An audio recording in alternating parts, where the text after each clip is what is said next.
Mr. Secretary, nung nakarang linggo po ako po ay nagtanong sa inyong nakababatang kapatid ng isang katanungan. Ngunit ito po ay hindi niya nasagot. Baka sakaling kayo po ang makasagot sa pagkakataong ito.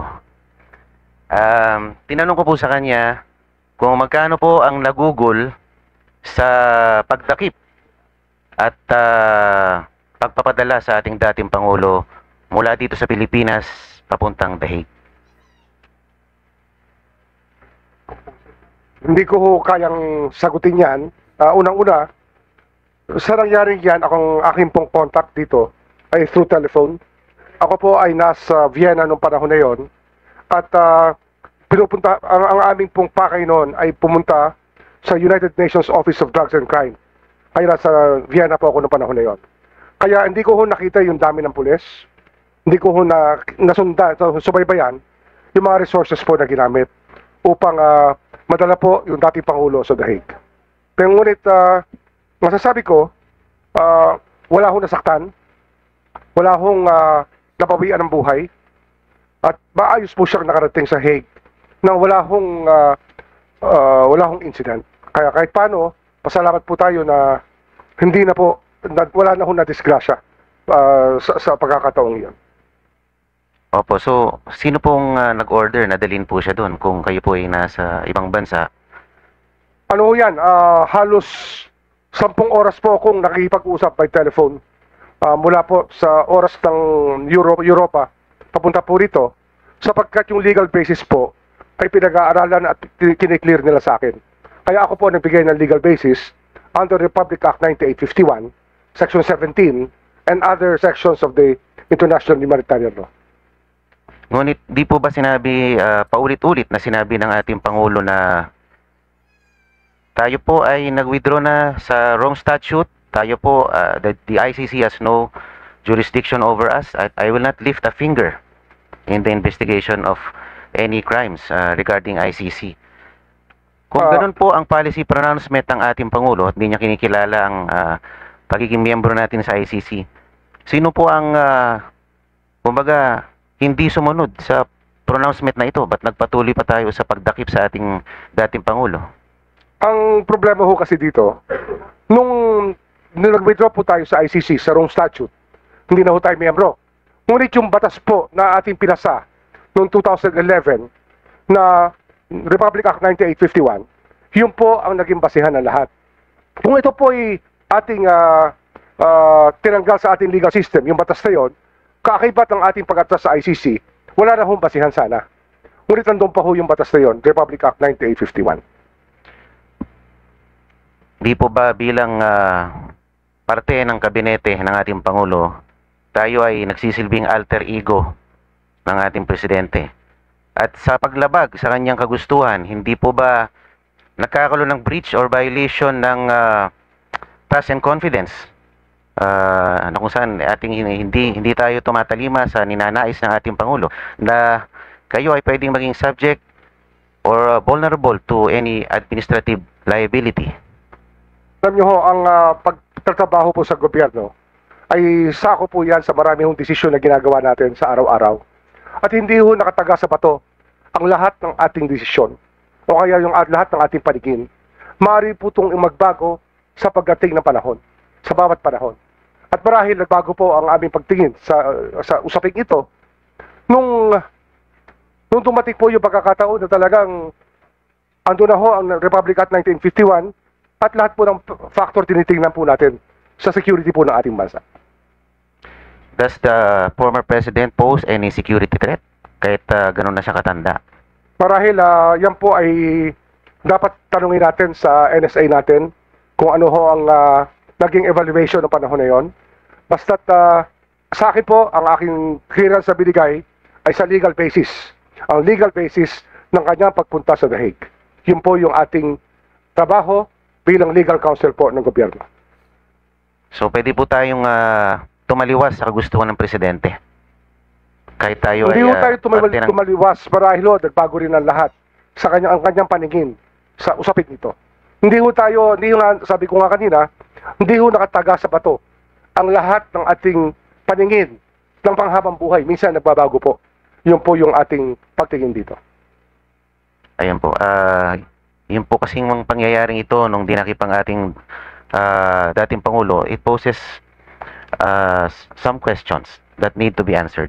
Halimbawa, what is the role of the DOJ Secretary in high-profile law enforcement operations involving political figures, including former officials? How does the DOJ ensure that such operations are impartial, conducted strictly within legal bounds, and free from political interference, or not influenced by political pressures, especially when they involve a former head of state?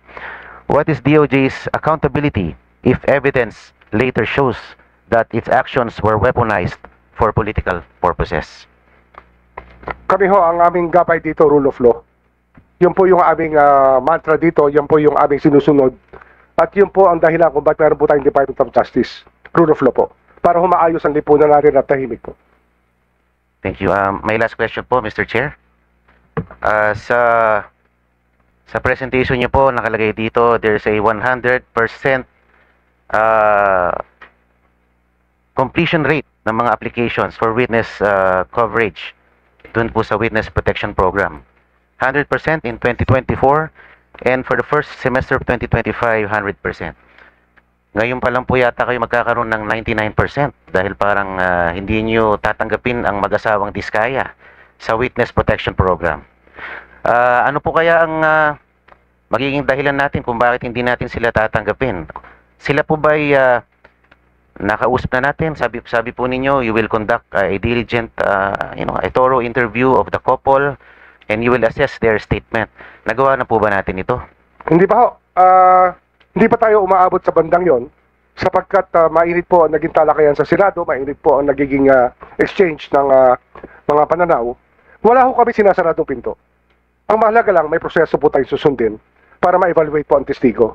Ang mahalaga po, nagsasabi ng totoo at talagang kailangan ng testimonyang yon para yung buong katotohanan, para maabot po natin lahat ng dapat natin maabot sa pagbungkal po ng kaso upang maparusahan po yung dapat parusahan.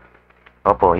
If you will, have you gone over the sworn statement of the couple, Mr. Secretary, Mr. Chair? Wala pa ho akong kopya. I have not been provided with a copy of that nor any letters. Wala ho ako nakukuha pa. Everything was in a phone conversation. Kaya nga, hindi ho kayang magdesisyon kagad based on the telephone conversation. Kailangan po may proseso talaga tayong sundin. Opo, kasi kung, if I may appraise the Secretary, marami po siyang binanggit ng mga personalidad doon at mukhang detalyado. Baka naman ito ay magkaroon ng konting merito dahil hindi naman po ito basta-basta lamang. Ito ay sinumpaang salaysay na pwede naman natin pag-aralan at lalo ating suriin kung talagang meron pong katotohanan dito. Totoo po yan. Susuruin po natin yan. Ngunit marami rin po tayo itatanong na mahalaga para maging kompleto po ang kasaysayan ng lahat. Kasi kung sila po ay 15 taon na nangongontrata at ay ikikwento nila ay 3 taon lang, marahil kulang po yon. Kailangan po malaman natin yung buong kasaysayan ng kanilang pangongontrata at kung ano ang kanilang dinaanang patakaran at yung mga sinasabi nilang obligasyon. 15 taon dapat mapag-aralan po natin lahat yan at sabihin nila sa atin kung ano talaga ang naganap sa mga panahon na sila nangongontrata mula 2007 hanggang 2025. Hindi lang po 3 taon, ngunit yung buong kasaysayan po ang ating gustong makita. Para ma-solve po natin itong problemang ito na bumabagabag sa ating bansa ngayon. Iyon po yung mahalaga, kung may testigo hong ganun kahaba ang kasaysayan sa pangongontrata, marahil mas marami sila mabibigay sa ating mga pangalan, mga petsa, project, engineer, at kung sino po mga mambabatas, kung sino man ang nakialam sa mga kontrata, yun po yung kailangan natin malaman. Hindi lang po yung 3 taon o 2 taon na kanilang binigay sa kanilang unang sulumpang salaysay. Mr. Secretary, papayag po ba kayo if we will broaden the scope of the investigation to include the years 2007 up to 2025? Opo. Kailangan po talaga we get to the bottom of this kasi yung bansa po natin ang nakasalalay dito. Ang bigat na ho ng saloobin ng Pilipino. Kailangan po malaman nila yung kasaysayan nito.